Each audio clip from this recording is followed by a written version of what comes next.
Confidently controversial. Confidently controversial. Confidently controversial. Okay. We're recording. Oh my gosh. Hi. Hi. Welcome to the podcast. Welcome to my home. Okay. Yeah. Hi. How are you? Good. I feel like we're so close together. Hello. Hello. How's everyone doing today? Okay, well, we have to pay attention to our people that we are podcasting to who can't see us, so we have to stop looking at our faces on TikTok Live. But we look so beautiful. I can't stop looking at me. We actually have to make a podcast. Okay. So what's going on? Nothing. All kinds of stuff. I have to tell you. Okay. So I'm a bearer of bad news. Oh, no. So the people on the internet, they've been talking, Kim. Oh, God. They've been talking. And one of the things that they have shared with us in many different forms and fashions is that the things that we're watching, Right. they're just movies. No. They're just movies. Therefore, We shouldn't get upset about we shouldn't get upset about them. It's just a movie, It's just a Emily. movie. I mean, who would really care We about didn't any even of say this? what this podcast is called this morning. Oh, we forgot. It's called Confidently Controversial. It's called Confidently Controversial. And what is this podcast about? We watch movies. We do, and we talk about them. And we get upset about them. We do. Apparently. Well, because, okay, so here's my thoughts on this whole movies don't really matter and what you shouldn't get upset about them. The entire premise of this podcast is that these movies impact you. You spend, a certain amount of time. I mean, all of these movies are at least an hour and a half long. Plus, a lot of the movies we watched over and over again. So you spend a lot of time watching these movies. And they impact you. Okay. And I think that's the entire premise of the show is that these movies impacted us when we were trying younger. to figure out the impact that they had on us. We are. And we're just trying to talk about it. And we post things and we're trying to be funny. And maybe you don't think we're funny, and that's okay. That's okay. I don't care if people I feel like think this is throwing me off to be live and also doing the podcast. Like, our banter is not on par. You don't think so? No, I don't I'm just think so. ignoring it. Okay.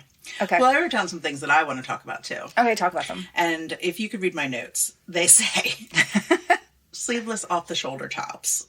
Sleeveless off the shoulder tops. Okay. When I was doing we just watched When Harry Met Sally, right? We did. Style icon, Meg Yes. Ryan. And we didn't talk about the fact that off the shoulder tops were such a big thing then. We didn't.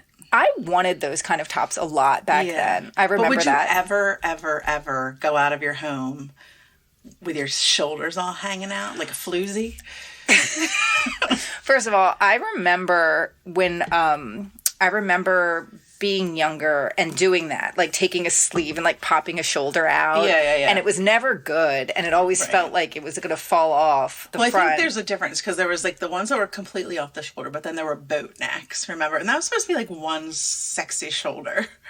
Was it? Well, I don't know if that I ever had a shirt that like actually was supposed to have a shoulder coming out. Okay. Maybe I did. I don't know. Well, and then I also wanted to mention on this fabulous podcast before we get into our movie choice of the week. Okay. Did you see that picture of Martha Stewart that she posted, that selfie that she took? No. It's like a sexy selfie. Like from when she was in the pool a while ago? No, it's like brand new. No, okay. She's 82 years old. God bless her. How do we feel about the fact that 82-year-old ladies are taking sexy selfies? Like 82 to me, like it's not like it's like 40 or 50 where you're just like, that's not that old. No. Or you're just like, 40 is the new 20 or, whatever. I feel like there's a lot of 82 pressure. is legit old. There's a lot of pressure. I was just watching, somebody on TikTok was interviewing someone and they were like, you look so gorgeous. How old are you? And she's like, I'm 50. And she did. She looks absolutely gorgeous and she's selling some sort of beauty product. But it's like a tale as old as time. Feel bad about the way you look because we look like normal people. And we're supposed to feel badly about that. So we're going to seek out all of these cures so that we don't look the age that we look. Because no one, especially women, like do men even give a shit about this? I don't know. And if an 82-year-old dude like posted a picture, like a sexy 82-year-old man, a sexy photo, would you be like, it's a thirst trap? Would you call it that, Emily? Would you call it a thirst trap? No. Would you ever use that word anyway? I mean, mean, I guess 82, but like old men are, I think, allowed to be sexier for longer. But 80 is still pushing it. It always makes me think of that one episode of Sex and the City when Samantha dates that old man. And she sees his little saggy butt. Yeah. I think of that. Well, great. But yeah, I don't like that Martha Stewart's doing that. I think it puts too much pressure on the rest of us normies. But at the same time, does it like renew the beauty standard and just be like, you can be beautiful at any age, and like we need to leave 45 and 46-year-olds alone. I need to see the picture. Okay. Pull it up. Because I mean, I feel like if she looks like an 80, like there are older women. I think of that part in Barbie where the original Barbie, you know, the daughter that inspired the Barbie is in the movie, and she's like an old lady, and she looks like a little old lady. And Barbie says to her, "You look beautiful." Okay, look at this. Look at her. She has some sort of filter going on her face. That is not her normal face, and she's showing off her cleave. Yeah, like serious cleave. I mean, I feel like she's allowed to feel sexy. But I don't feel like that is her face. I think that there's some sort of filter on her face. Right. Okay. So. Yeah, I mean, or she definitely has some makeup on and things like that. But, okay. Yeah. So, and then the final thing, did you see the movie Saltburn? Oh my God. I have not seen it. I just hear about it constantly. Right. Did you see it? Yes. Okay. Thoughts? Do I have to see it? I don't want to see it. Okay. No. I watched it so you don't have to. Thank you. Bless you. Yeah, so this movie Saltburn is on Amazon Prime. I think it's a Prime Video movie. And it is really strange, but it's not like, I don't know, I wanted it to go further. I wanted it to be weirder. I wanted it to be more fucked up because the way people were watching it was like blind reacting to it. And they acted like there was all this crazy shit in it. And it was weird. It was definitely weird. So what I do often with movies that I know I'm never going to see is that I'll go to Wikipedia and I just read the plot. Because I mean, reading about it, I'm like, is it scary? No. Is it like, I couldn't tell what the deal was with it because people were freaking out about it. And I read it and it just made me think, again, the cyclical nature of things. There were fucked up movies when we were younger. Well, so my husband and I watched it, and Randy just kept being like, "This is just like Talented Mr. Ripley. It's just Talented Mr. Ripley." Is it? And it's very much in the same vein. You love a Talented Mr. Ripley. I do, because you love a Jude Law. I do. What's not to like about it? There's nothing. I mean, oh my God, that's like Jude Law. Is that peak Jude Law? It's pretty peak. I don't know. The Holiday's pretty peak. Yeah, Holiday's probably the peak. Has he peaked? Yes. I doubt Young it. Pope. Well, I mean, but he looked all cute in his little Speedo. That's true. Young Pope, so. That's true. That's true. But yeah, so I would take Talented Mr. Ripley over this. Although this Jacob elderly. He's an elderly man? No, he is not. He is a fine 26-year-old man. Thirst trap. Let me see that. Are you pulling up a picture of him? Yeah. I don't know. You know how we talk about that guy from The Bear? Yeah. Like, and we say, is he good looking? Yeah. Is he not? Okay. Well, yeah. Look at that. I mean, there's no doubt. He's a good looking little boy. Yeah. Okay. Look at that face. Look at that punum. Okay. I get it. I mean, he's a young man. He's very good looking. Okay. Are we going to do a movie today? I guess so, because this is really sucking, and I hate it. What? There's nothing. I don't understand what sucks. Okay, everything. But you're feeling a weird way, but our banter is regular banter. No, it's not. But that's in your head. No, it's not. But that's okay. So yeah, I'm going to do our movie today, even though I'm not in the mood for it anymore. And I feel like this is, throwing everything off. Okay, fine. We're making a sucky episode. We're not making a sucky episode. Yes, we are. Do you want me to turn it off? No, it's fine. Okay. Okay. It's just not good. Okay. Continue. Okay, so our movie today. Tell me about it. It's the first movie of the new year. Okay, I'm ready. And I'm really trying to bring a vibe.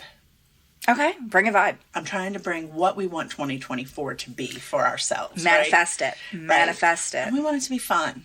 I do. We want it to be adventurous. We do. We want it to be silly. Mm-hmm. And we want to keep talking about stuff like we know what we're talking about on this podcast. Right? Absolutely. So why wouldn't we want to sound like we're smart? I feel like we need to channel the two people that did it best. Okay. And that's what we're going to watch today. We're going to watch a movie where two people talked about stuff that they didn't really understand and really didn't know about. Okay. And they did it with confidence, and they made a movie that was released on February 17th, 1989. Okay. And that was President's Day weekend. I remember it well. And President's Day weekend used to be a big movie box office weekend because it was a long weekend. So you figure in like the 80s and stuff like that, kids were off school. Are they still off school? I should know this. I have They're kids. still off school, but they're not going to the movies. That's true. So it's directed by Stephen Herrick. Okay. And it was written by Chris Matheson and Ed Solomon. Okay. Do I know this movie? Yes. Okay. You've seen this movie for sure. Okay. They actually came up with this idea for the movie during an improv workshop. Okay. And it used to have...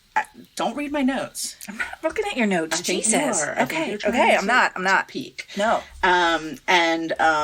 So they came up with it in an improv workshop. And it was about two guys who really knew nothing about history, but continued to talk about history anyway. Okay. Okay. So, this movie was shot in 6 weeks. Very quick turnaround time. That is. It cost $10 million to make, and it made $40 million worldwide, which doesn't seem like that much to me for the size and scope of what this movie actually is. This is a really big movie. Okay. So it was a big time movie. Big time. It only made $40 million. Yeah. Okay. And then, I don't want to really give it away, but originally the vessel which they're in was a van. And they didn't want to rip off Back to the Future. They were really concerned about ripping off Back to the Future. I know exactly what movie this movie was originally called Bill and Ted's Time Van. Okay. But it was later switched to a phone booth. And it became Bill and Ted's Excellent Adventure. Oh my God. I'm so excited to watch this movie. This is the best. Yes. So this movie stars Alex Winter and a very young, very 22-year-old Keanu Reeves. Oh my God. As well as George Carlin. I saw this movie in the movie theater twice because I loved it so much. And I fell in love with Keanu Reeves, like hard. Oh, yeah. Who didn't? So, one thing I wanted to read, I read this quote. So they had originally, this was based off a skit. The skit originally had 3 people, and it was Bill and Ted and Bob. It was Bob. Lovely Bob got the boot. Oh, poor Bob. So these 2 guys wrote the screenplay, and when they're trying to pitch it, they recalled pitching the script to this guy, and he was like, he had no idea what the movie was about. And they were like, it's about these dudes. It's about dudes. And the guy was like, I don't know what a dude is. He keeps saying dude. I don't know what a dude is. Dude. And he said, Dino had no idea what the film was about. He didn't understand what dudes were until someone said to him that dudes meant guys who had big dicks. Then he said, oh, great. Now I get it. What? Is that what a dude is? I don't know. Okay. But, Hey, dude. yeah. It makes that show, Hey Dude, from Nickelodeon, Right. completely different. So they do travel around in a phone booth in this movie, and that was a nod to the Doctor Who TARDIS. Okay. Because that, I never put those also two together. a phone booth. Like I said, they didn't want it to be a Back to the Future ripoff. Okay. When originally auditioning for the parts, Alex Winter and Keanu Reeves actually auditioned for the opposite roles of one another, and then they switched it. I don't know that it matters too much because they're very, the characters are very similar, Bill and Ted. Sure. And there is an urban legend that Biodome, the movie Biodome, is a threequel to this movie, but people deny the fact because there was a second movie, obviously. There was. And then there was also an animated series. I don't remember the animated series. They made a new one recently. In 2020, they made a third one. Did you watch it? No. Neither did I. I wanted to. I'd like to watch it. I would like to watch it too. What else? So the phone booth that's used in the movie was given away in a contest when they released Bill and Ted's Bogus Journey. Okay. Nintendo Power magazine I remember it. gave away the phone booth. So somebody out there owns the phone booth from Bill and Ted's Excellent Can you imagine Adventure. if some like kid got it? Like some kid, because like I remember Nintendo Power magazine. My brother used to get that sometimes, and so I feel like in my mind it's like my brother when he was little getting the phone booth.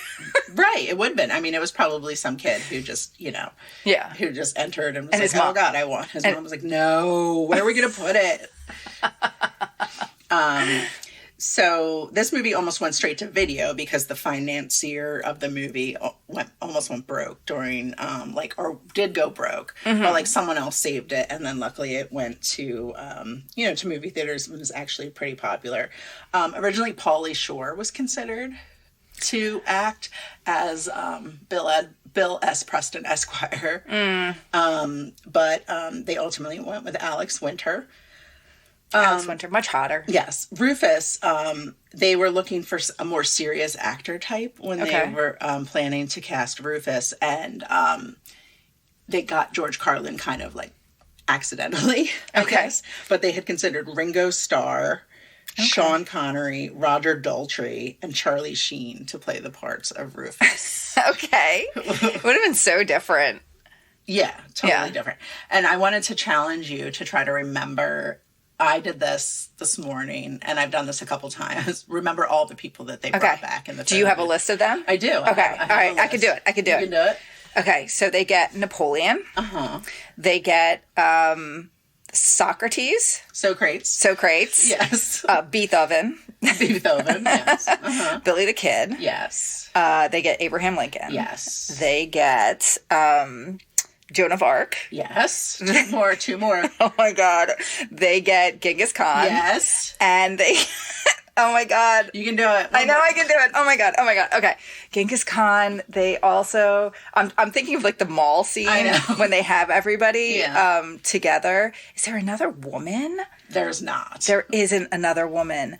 Joan of Arc's the only woman. Yes. And she's pretty much a lesbian in this too, right? Like that's how they play her off like a jock, don't they? I guess so. Okay. She does aerobics. She does aerobics in the thing. Oh my God, I have to remember the last one. They go to, there's not Genghis Khan. I can't remember. I can't do it. It's going to be a boring episode if I'm just sitting here trying to think of it. Sigmund Freud. Freud, dude.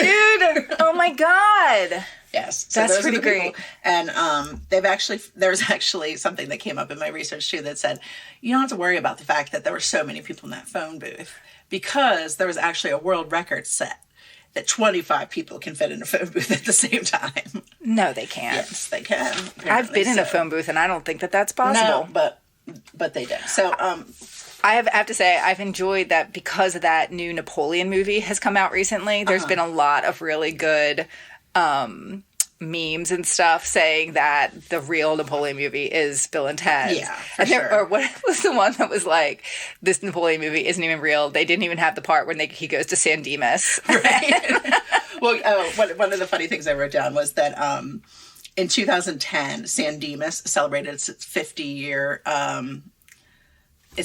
anniversary of incorporation. Oh, really? And that slogan that they did for their 50-year anniversary was San Dimas, 1960 to 2010, an excellent adventure. That's so great. Yeah, it's pretty funny. But one of the things that also came up when I was looking up this movie is the fact that Keanu Reeves, he really tried to distance himself from this movie after a while. He was 22. It was one of his first movies. And he was kind of afraid that he was always going to be a dude. Mm-hmm. Ted. He was always going to be Ted. Sure. And he even said something like on his epitaph, it's going to say, "Here lies Keanu Reeves. He played Ted." Right. He was kind of worried Keanu, about that. Come on. But, you're so much more than that. But I think later in life, as he gathered more success, he started to really embrace that. So Keanu Reeves, his middle name is Leano. Nolano. It's Charles. Okay, Keanu Charles. And this is funny to me. His birthday's September 2nd. That's Isn't that your husband's birthday? That means Keanu Reeves is my husband. I know. That's what I was But this makes total sense to me because I feel like my husband and Keanu Reeves have similar energy. Right. Yeah. So he was born September 2nd, 1964. He was actually born in Beirut. I know that he has some sort of like interesting background. But his mom, his mom is Canadian, and he was raised in Toronto. Okay. His mom is English, like British English. Okay. And his father is Hawaiian Chinese American. Cool. His father actually left him when he was quite young, like when he was like 3 years old or something like that. His parents got divorced and left. That guy's lost. And his mom got remarried. And their stepdad was a Broadway and Hollywood director, and they remained close, even though that couple later got divorced as well. That's got to be weird. Yeah, so Keanu remained close to them, and he was able to do some like early Broadway shows and things like that. They talk about his early movies. He was on some Canadian TV shows in the mid '80s, and his first big movie was Youngblood. Youngblood. In 1986, and I believe Rob Lowe is in that movie. But this was really his breakthrough role. Oh yeah, this like put him on the map, and I feel like there was this, and then he was in Parenthood. Yes, back to back, and he was kind of the similar character in Parenthood. I don't even think Parenthood. He was like too much. He was a big. He wasn't in it that much. I know he was memorable. He was memorable, but yeah. And then he started to do more like serious. I want to say serious, but I can't say Point Break is a serious movie. He switched genres. Right. I feel like So he was in My Own Private Idaho. Do you remember that movie with River I've Phoenix? never seen it, but it's supposed to be very good. It is good. Okay. Point Break was also 1991, and then he was in Speed in 1994. Okay. He's dated a lot of Hollywood ladies, including Sofia Coppola, Francis Ford Coppola's daughter. Sure. Claire Forlani, Winona Ryder, and Sandra Bullock. Okay. He was actually, and I read this about him, he met David Lynch's assistant, and her name was Jennifer Syme, Syme, in 1998. And they had dated for a long time, and she actually got pregnant. And I know this story. She had a baby, a stillborn baby, like at 8 months. Yeah. They had a tumultuous relationship. They broke up a lot and got back together a lot. But ultimately, she died in a car crash in 2001. Yeah, I've heard this before, and that it's like this sad thing. It's very sad. Yeah. I guess she was impaired at the time. But he was a pallbearer at her funeral. Ugh, and she is buried next to their daughter. Oh. I know. It's very sad. Yeah. But he's been dating this woman called Alexandra Grant.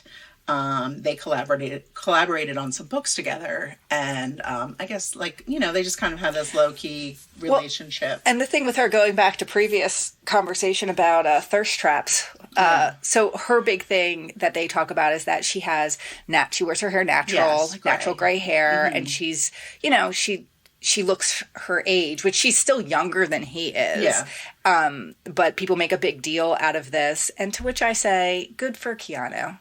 Just, she's just... He's younger than her? No, she's younger than he is. Oh, okay. Yeah. But I think they make a big deal because she has, gray hair and she just looks her age. She's, mid-40s. Yeah. I mean, I think she's probably older than that, but... You think so? I think so. I feel like she's not that much older than us. Well, we're going to look it up during this movie. Okay. But I got to tell you, I'm so excited to watch this movie with you. And I just wanted to leave it on a note, Keanu Reeves is known to be extremely generous person. He's known to be a very beloved actor in Hollywood just because he's so kind. Yes. To everyone. He said he doesn't really need money. He doesn't need to make more money. So a lot of the money that he makes on movies and things, he ends up donating to charities. He's very big into charities involving cancer because one of his sisters had cancer. And he's also very generous with his fans and his stunt people. He donated Harley Davidsons, or not donated, he gifted Harley Davidsons to people that he worked with, and also Rolexes to his stunt crews and things like that. Yeah, I've read that he gives his money away. I've also, I think another thing that's come to light in recent years is the Keanu Reeves hand. So have you ever seen that thing where there's all these pictures pictures of him where when he takes pictures with, people come up to him, they want to take pictures. And he's also very generous with his, my understanding, he's very generous with his time and generous with fans. Yes. I've seen him like pop up on different people's TikToks because he'll just be like, okay. And he'll like talk with people and everything. But when he takes pictures with women, he keeps his hand, you see his hand visibly in the picture, but he's not touching them. Right. And I know people will say, oh, that's him just protecting himself. But I think it's him being respectful to the women that he's taking photos with, which is really nice. Yeah, they said he was on his way to set one day and someone, like, they were shooting in like a neighborhood and someone had put this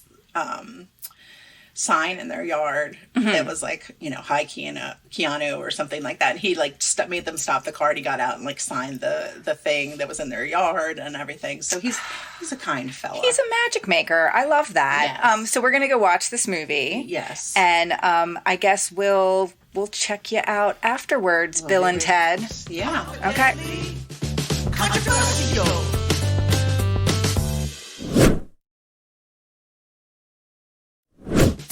Confidently controversial. Kim, my friend. Emily, my friend. That was most excellent adventure. Sure was. I love that movie. It's pretty great. It's pretty great. So I was thinking about like during it because we usually come back and this is when we're like tearing it apart. And I don't want to. And I don't think there's that much to tear apart. I mean, yes, I think they use the F word. Yes. Which is bad. Yes, they do. The F-A-G word. Yes. Yes. And that's probably the most controversial part of the whole thing. Don't you agree? I think so. I mean, I was watching, it's funny because as I was watching it, I was really looking at it. I was trying to take it in, going back to our original premise of something that we watched when we were younger. But I was also watching it just with this thought of how this movie impacted a lot. And I think that it did. Yeah. Because it was a huge movie at the time. Right. I mean, so huge. I also think, like you had mentioned, they didn't want to be compared to Back to the Future. Right. But I think it's really interesting that you had this movie and Back to the Future, but also in this movie, it really does talk about like quantum time, and I think in this way that just wasn't. I can't think of any movies before the two of these movies had time travel, but not just time travel, but how time could impact, like where they plan things like, okay, if I think of this thing, it's going to happen. And I think of the repercussions now where you have a whole generation of people that loved those movies. And now fast forward to like the Marvel movies that are so about time and bending time and how you can go back and how things will impact through the all these universes connecting. I just think I'm wondering if it didn't spark the imagination of a lot of people. Sure. In an interesting way. Yeah. So like the guy, one of the writers, and I shouldn't have put my notes away because one of the writers, his name's Chris Matheson, and he's the son of Richard Matheson, who wrote I Am Legend. Oh, which is a interesting. very famous, sci-fi type movie. And the guy, and this writer was like, he didn't want to make a sci-fi movie necessarily, but for all intents and purposes, he did. It is a sci-fi movie, but it's so interesting. It's such an interesting movie to me. Yeah, because I think on its face, it is this silly movie, and I think when we were younger, I mean, I definitely liked it because there was cute boys in it, but there was also something more intriguing than that to it, and I really enjoyed it. I enjoyed a lot of things with it. I like that, even the way that they talk, which is this surfer dude language. It's so hyper stylized. It's kind of genius. Well, yeah, and I think that's the funny thing about it too, is like they use like words like bogus and triumphant, and I think to me it reminds me of someone who like paid attention during spelling tests or like whatever, or during like vocab tests. Right, they have an excellent vocabulary. Right. Or someone who was just like, oh, this word means this. I'm going to start using that term now. Heinous? I like that word. Let me start using that word. But yeah, I think it put all these words into the vernacular.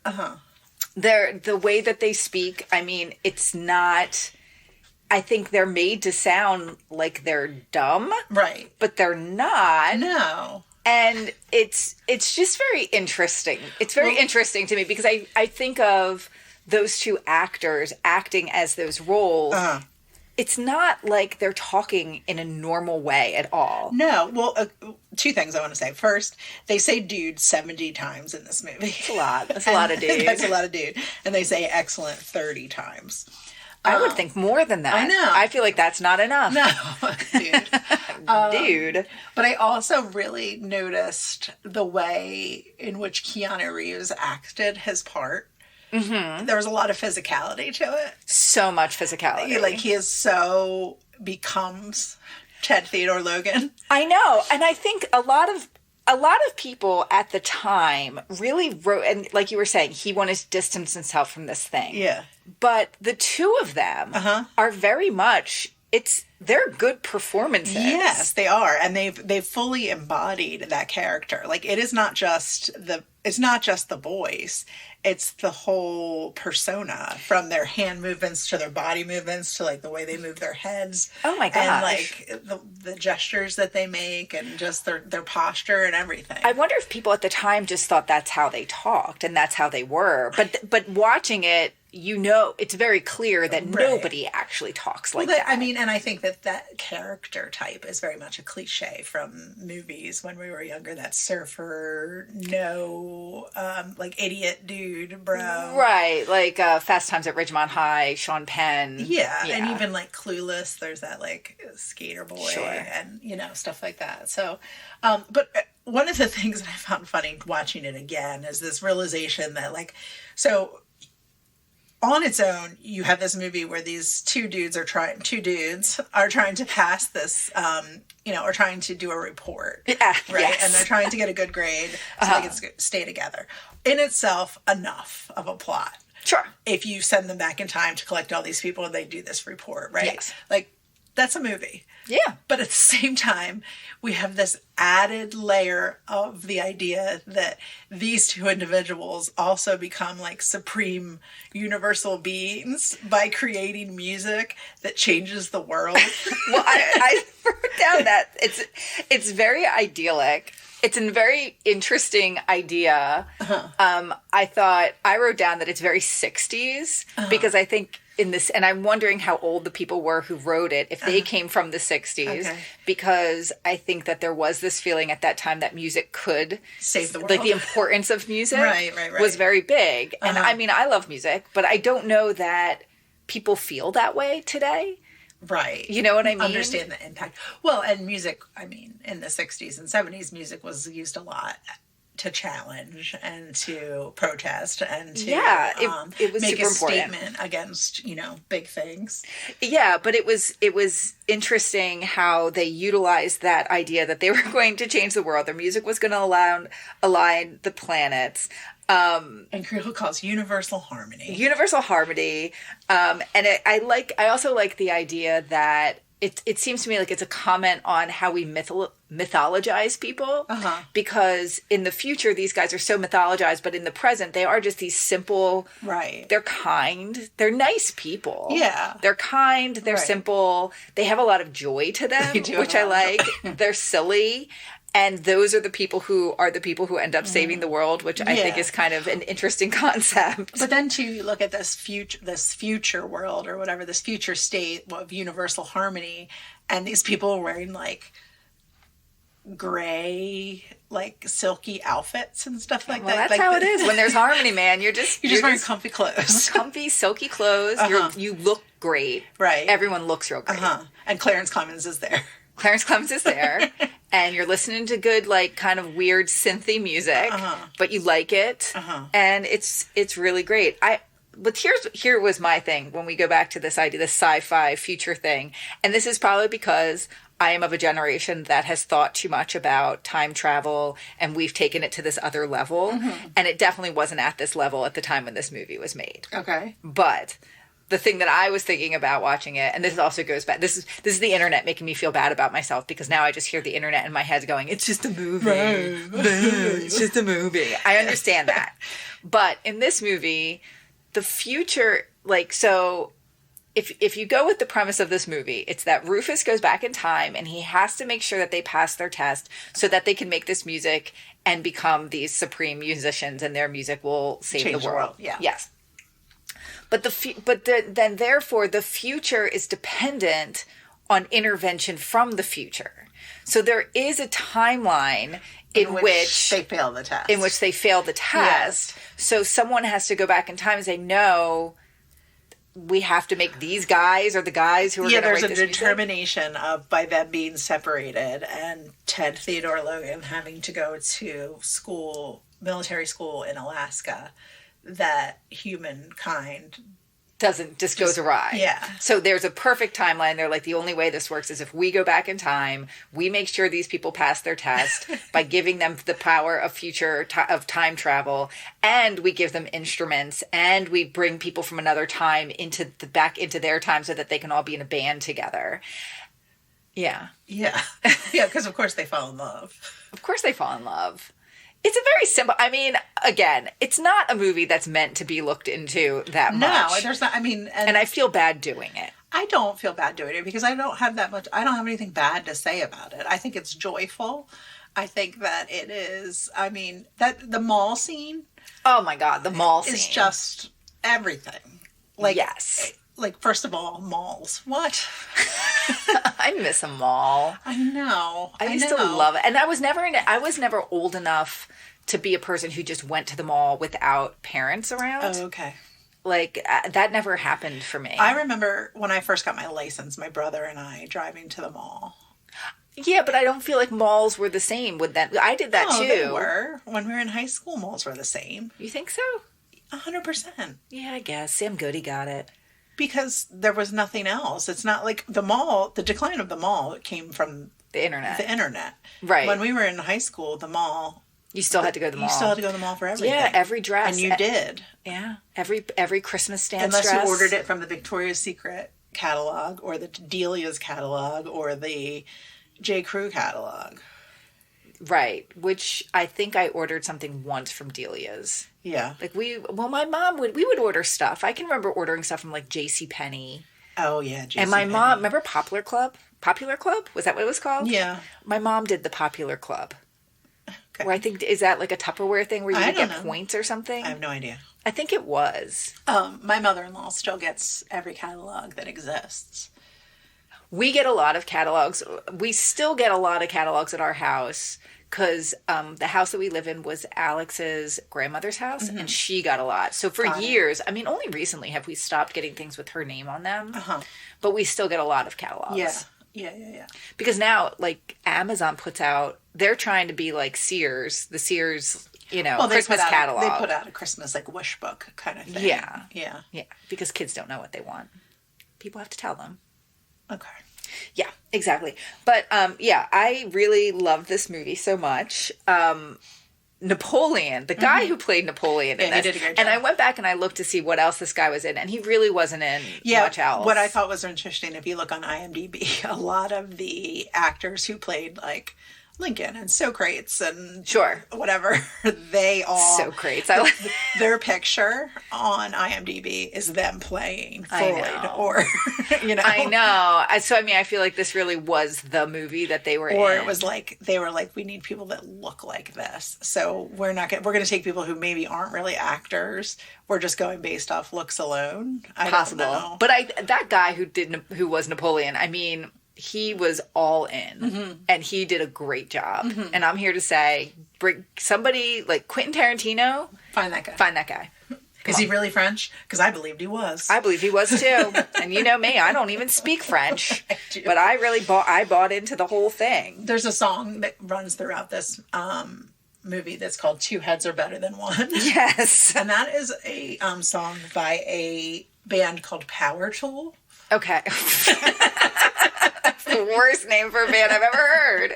But Power Tool actually consists of those sweet Nelson brothers. The brothers Nelson. What happened to them? They had a band called Nelson. I know, but like, where are they now? I don't know where they are now. That's a question for another episode. Oh, I would like to know where they are now. I don't know that many people who aren't our age will remember Nelson. No, they that were was very much one-hit wonders. Flash in the pan. Yeah, I don't even remember what their song was. I don't remember what I remember their look, though. They had very long blonde hair. Yes, very long, like bleachy blonde hair. And they're Ricky Nelson's children. Yes. Twins. They're twins. Ricky Nelson, who was on the show, The Nelson Family? I don't know what what was he on? I don't know. I think he was on The Nelson Family. Your mom's like screaming at the microphone I right now. know. She's like, I know it. I feel like we watched it on Nick at Night, and he was very handsome, and he had like hits that he sang. And he was very handsome. He had hits. Guys, what else do you need to know? What else do you need to know? And his sons were weird twins with long bleach blonde hair. Right. I always thought Billy the Kid was real cute. I did too. I remember, like, as soon as he came on screen, I was like, oh yeah, I had a thing for Billy the Kid. He looks a little bit like off-brand Dennis Quaid. John Bon Jovi. Oh, John Bon Jovi. Yes. He looks more like John Bon Jovi than Dennis Quaid. No, he doesn't. Okay. Well, we're going to have to do a side-by-side here because I think he definitely looks more like John Bon Jovi. Okay. Yeah. I guess Bill and Ted hated filming in the phone booth. Like they were just like, it was... I hated it for them. Like, watching this, I was like, that sucked. You had to be so close to everybody. Right. Yeah, and there's parts in it, too, where future Bill and Ted meet up with current Bill and Ted, where you see that the rest of the people are in the phone booth, but it's like their backs and stuff like that. So it's like prop. You think so? Oh yeah, I don't think it's like real. I don't think they ever at any time stuffed all of those people into a phone booth. No. And first of all, there's no way. You said earlier in this that they fit, the record was 25 people in a phone booth. Uh-huh. No way. Maybe babies. Was it 25 babies? They put 25 babies in a phone booth. It was not. Yes. And they put it on its side so it could be open from the top. I feel like that's the most realistic part is when they're traveling and it's like on their side. It's like a boat. They're all like, they're all standing in it like a boat. Yeah, but I think the premise of this movie is very fun, and it's like movies like this where it was so different. There was nothing like it before or after. Right. It was a little bit of a history lesson. I do have to say, I feel like a lot of the people in this movie, a lot of what I knew about them for a while was just from what I knew about them from this movie. Yeah, I mean, I don't think I know much more about many of them. Maybe Lincoln, just because, Disney. Just because we went to see the Abraham Lincoln show at Disney World? Disneyland, yes. Disneyland. Yes. Yeah, that's true. Well, and I mean, I learned more about Socrates in college. Yeah, I took a philosophy class too. We all did. Do you have to do that in college? I feel like everyone just chooses it as one of those electives that you have to, because you have to probably take a science. Probably. Here's a question for you. Okay. That I was thinking about. I knew you were going to ask something like this. Go ahead. You don't even know what I'm going to ask. I do. Go ahead. Okay. If you could go back. Yeah. Obviously. So if you could go back to any time, anywhere, where would you go? I know. It's so interesting. There's somebody that asked this question, I feel like, on their podcast. Okay. Maybe it was Justin Long. On Justin Long's podcast, he asked people if they would go to the future or the past. Okay. And he said, and the determination was that white people are always like, I'd go to the past. Well, yeah. And other people of other ethnicities are like, nah. It's funny because they were just talking about that I was listening to Bill Maher's podcast, and he was saying, I guess it was something that Barack Obama had said. Okay. Where he said, if you would ask most people what time in history they would want to be, most people would say now. Right. Given everything you know about history, I mean, advances in medicine and all the other things that you have. I'm saying just to go back for a day. Now, the thing that I think of with all of this, and this is like my adult brain watching this, is how would they know exactly? It's like I always have recurring dreams where I'm suddenly back in high school, and I haven't been there in a while, or I'm in college, and I don't know where I'm supposed to be. Okay. And I don't know what my schedule of classes is, and I don't know what my locker combination is. That's a stress dream. Well, yes, obviously. But it's very disorienting. And I feel like the whole time I'm just like, oh my God, I haven't done any homework for English class. I don't even know when English class is. It's funny because my high school stress dream, I always am because we were in band. Oh, I have this one too. And, but I was in color guard. So I had to do a routine. And very much my stress dream is like I get there and I haven't been taught the routine. I don't know the routine. Right. And I have to go like right onto the field and perform without knowing the routine. That's exactly the same dream as mine. And I was not in the color guard. I played the marching trombone. But I posit that mine is more stressful. Why? Because you could fake play the trombone. But I don't know where to go. Like, that's the stress. So the dream that I have is I was in marching band, but I was also in cross country. Yes, we know, Emily. So my dream is always that I'm just getting to the field. Everyone's going out on the field for the thing. I wasn't there for practice because, which would often happen. Like it happened a lot in real life where by the time I would get to practice, everybody had already learned the drill. So I was just kind of catching up. Right. And I feel like it was always a sense of like, whoa, where am I going? I guess I'm going this way. And I didn't really know where I was going. Right. But, well, at least you could fake the bone while you were... Don't say fake the bone. I just came up with it. I'm workshopping it. Fake the bone is the worst thing you've ever said. Oh my God. You could fake it. You can't fake the bone. I'm here to tell you that you can't fake it till you make it on the bone. I guess you're right. Like you can't. So if I'm going back in time, we're going to go back in time. I don't know. I mean, I'd probably go to like more recent history. Like the 60s or the 70s, early, like for like music time or like to go to like a good show. Yeah, or to like, you know, like the like almost famous, like the height of like, you know, those cool like rockin' 70s band and everyone's doing cool drugs and partying and it's just like chill and free. And... That's a really good idea. Yeah. I mean, I think going back in time and seeing a good show. Yeah. Because in that way it's low stress. Like Woodstock. I don't know. Maybe. Woodstock seems like it was a little too, like, it was a little chaotic. I would go to, like, Monterey Pop. I'm not going to 90s Woodstock.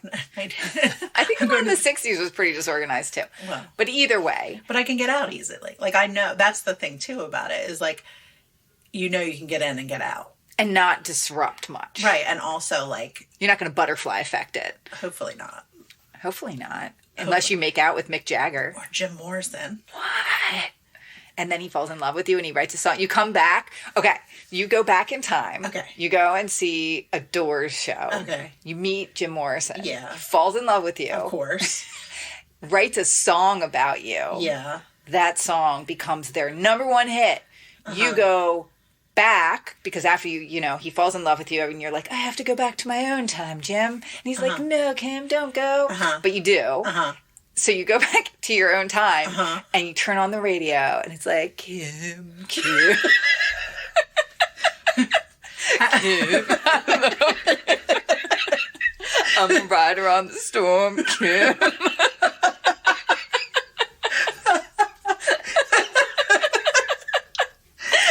think that would be amazing. Kim. It's the worst song ever written, but it's a major hit. It also has Riders on the Storm in it. Because he was going to write Riders on the Storm. That was the idea that had been in his head. And then he met you. Right. He was like, Riders on the... Kim. Yeah. I like it. Okay, cool. I like that idea. That's good. That's good.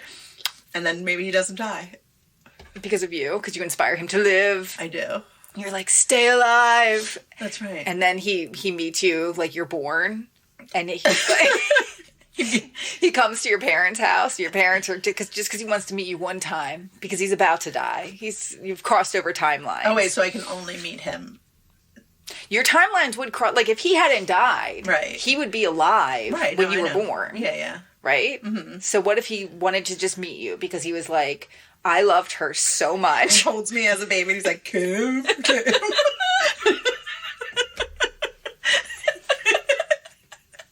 And my parents are like, get that weird guy away from our baby. Oh, what if? Okay. Then your parents loved the song Kim by the Doors. And that's what inspired them. To name me Kim. To name you Kim. It's all coming back to you. good. Butterfly effect. Affected. Oh, God. Yeah. Amazing. Okay. I like it. I Okay, like it. good. I like it too. I would say where I want to go, but I feel like it wouldn't be as like... No. Is anyone falling in love with you and writing an amazing song like that? No, I feel like you picked the best thing. I don't know. I don't know where I would go. I'd be too afraid to go to the future. Yeah. Because it would be dystopian and weird. And you don't want to go out. too far back because then, people aren't clean. Yeah, it would stink. Right. You'd get right out of that phone booth and be like, oh, gotta go, guys. Right. Stinky out here. Yeah. Yeah, you can't go too far back. I think, I don't know. It would be fun. To go to an English Regency party or something from Victorian era England where you got to dress really cool. Like Bridgerton times. Yeah. Yeah. I'd like to get dressed up in that time, just once. Have somebody corset you into something. It'd be so uncomfortable. I'd probably pass out. And plus you'd be stank. Well, I wouldn't stay long enough to get stank. Okay, you would come clean. I would take a shower. I would take a shower before I went. Okay. And I would go. And then I would get dressed up and I would go to a party. And it'd be fun. I'd meet a lot of people. Right. I'd have interesting conversations. You wouldn't dance too hard. Did they dance back then? No, sure. I don't think they danced. They did curtsy dances. Because that's all they could do in their outfits. Right. I think it would be fun, though. Mm-hmm. I mean, it's not as good as yours, where you fall in love with Jim Morrison. I mean, nothing will ever be as good as that. I don't think anything could be as good as that. Oh, I also wanted to say this about this movie. For a very long time, I thought that... So the name of the town that they live in is San Dimas. San Dimas, which is a real town. Yes. That we talked about previously. I didn't know that, and I thought it was a joke name of a town, and I thought it was called Sandy Mess. Oh, Sandy Mess. Like a sandy mess. It's a big sandy mess. Get out of here with your Sandy Mess. That's what I thought it was. I love Sandy Mess. San Dimas High School football rocks. Right, yeah. Also, that whole subplot, too, where the Bill's dad marries someone from his high school. Yeah. That's pretty funny. That is pretty funny. And they can't stop staring at his mom. Missy. And she makes him call her mom. I think, too, and this is something I wanted to talk about before, his name is Bill S. Preston Esquire. That's what he goes by. And Esquire means that he's a lawyer, right? I think so. I wonder if it has any other... It's not like junior, senior, the third. No. It's lawyer. It's a lawyer. Right. Yeah. It sounds to me, I take from that they're trying to they have these names and they're just trying to be cool. Right. When I was in high school, we had to do the flour sack baby. Oh, sure. And my flour sack baby was named Bill S. Preston Esquire. That's a great name for your baby. Who was your partner? Sarah Walters. Oh, yeah. Ahead of your time. I know. Well, that's nice. Well, this was a great movie. I'm glad that we watched it. Yes. Would you like to hear how everything connects to Mr. James Spader? Yeah, I love hearing that. Are we there yet? Ooh, who are we going to start with? We're going to start with the one, the only Keanu Reeves. Yes. See, I always just like to think about what the posts on Instagram are going to look like. Okay. And you want some Keanu in there? I do. Yeah. Yeah. Maybe I'll do sad Keanu. No. Happy Keanu. Get a handsome Keanu I in know, there, I for will. God's I'll sake. take my time. Okay. Okay, so Keanu Reeves, he's in this movie. Yes. And it's a direct connect. He's in a movie with James Spader? He is. What movie? He's in a movie called The Watcher that came out in the year 2000. In the year 2000. And it has James Spader, Marissa Tomei, Keanu Reeves, and Ernie Hudson in it. And it's about a retired FBI agent stalked and hunted and taunted by a serial killer. And I have a question for you. Mm-hmm. Of James Spader and Keanu Reeves, who is the serial killer? James Spader. No. What? I know. That makes no sense. Bad casting. Right. This is why no one's heard of this movie. Right. Did people like this movie? No. So apparently, Poor James Spader. He's in a lot of Keanu nerds. Reeves said that he, like, the person that directed this movie, or I don't know if they wrote it or directed it or whatever, the director was his friend, and his friend forged Keanu's name on the contract and said That's no friend. No. And he said he would do this movie. So instead of causing a ruckus, Keanu was just like, fine, and just did it. I get it. But like he made an agreement with the studio, I guess, not to tell people the story, that it was under kind of false circumstances that he was cast in this movie. And because of that, they would downplay his role in the movie, in the marketing of the movie. Interesting. Yeah. Oh my God. What a weird... Okay, hold it. I'm sorry. I know it's towards the end of the show, but I want to talk about it for a second. Okay. Can you imagine?